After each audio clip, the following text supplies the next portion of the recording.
মাননীয় প্রধান উপদেষ্টা মহোদয়কে আমাদেরকে আজকে এই চমৎকার আয়োজনে সামিল করবার জন্য। আমি কোনো ভূমিকা ছাড়াই মূল কথায় প্রবেশ করছি, সময় খুবই কম। আমাদের এই ছোট্ট এবং ক্ষুদ্র বাংলাদেশে ছোট বড় অনেক সমস্যাই আমাদের আছে।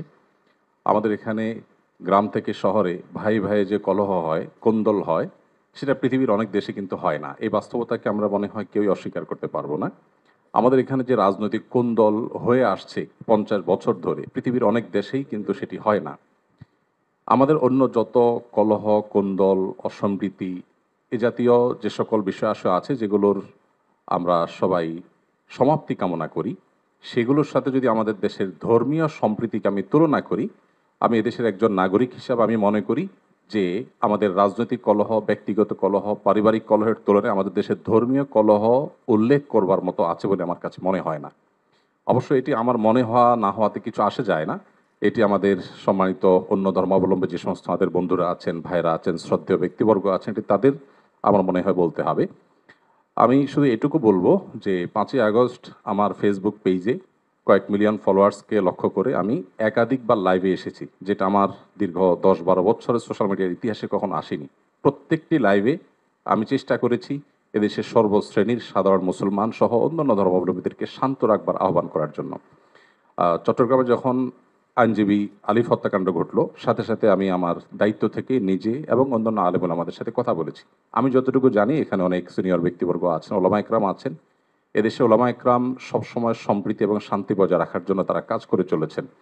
এবং আমার জানা মতে ওলামা একরাম রিনাউন্ড কোনো আলেম কখনো অন্য ধর্মাবলম্বীদের কোনো প্রকার শান্তি বিঘ্ন সৃষ্টি করার মতো কোনো কাজ, কোনো আহ্বান, কোনো উদ্যোগ তারা কখনো নিয়েছেন বলে আমার জানা নেই। পৃথিবীর অনেক দেশে যারা আমাদেরকে সকাল বিকাল নসিহত করেন, আমি তাদের প্রতি শ্রদ্ধা রেখে বলছি, সেখানে যেরকম আমরা দেখি দলে দলে মানুষ গিয়ে বিভিন্ন ধর্মাবলম্বীদের উপাসনালয়ে হামলা করে, আমাদের দেশে বিচ্ছিন্ন ঘটনা ঘটে না আমি তা বলবো না, তবে রিনাউন্ড ওলামা একরাম অত্যন্ত দায়িত্বশীল এবং দায়িত্বশীলতার পরিচয় তারা দিয়ে থাকেন। আমার মনে হয় এই জিনিসটা আমাদের অব্যাহত গতিতে এগিয়ে নিয়ে যেতে হবে।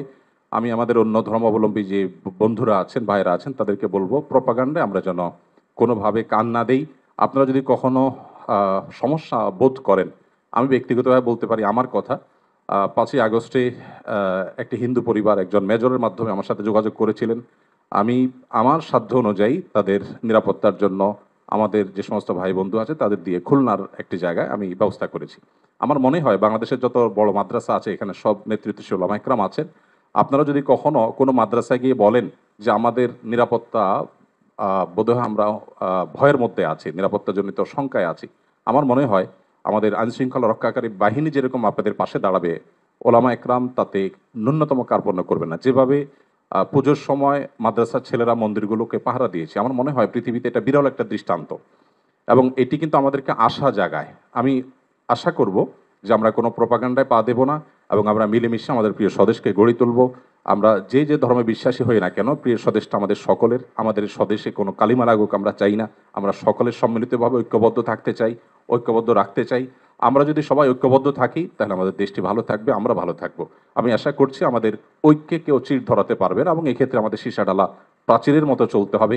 আমাদের কোনো সমস্যার জায়গা থাকলে অবশ্যই আপনারা বলবেন, আমরা সেই জায়গাটাকে সংশোধন করব। কিন্তু আমরা আমাদের প্রিয় স্বদেশকে সমৃদ্ধ দেখতে চাই, মাথা উঁচু করে দাঁড়াতে পারে সেরকম দেখতে চাই। আমাদের তরুণরা আমাদেরকে যে নতুন বাংলাদেশ এনে দিয়েছেন, স্যারের নেতৃত্বে যে নতুন বাংলাদেশ এগিয়ে যাচ্ছে, এই অগ্রযাত্রাকে কোনো শক্তি যেন থামাতে না পারে।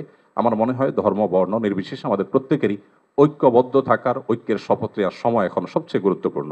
সে বিষয়টি আমি সবার নজরে এনে আমি আবার বক্তব্য শেষ করছি। ধন্যবাদ সবাই।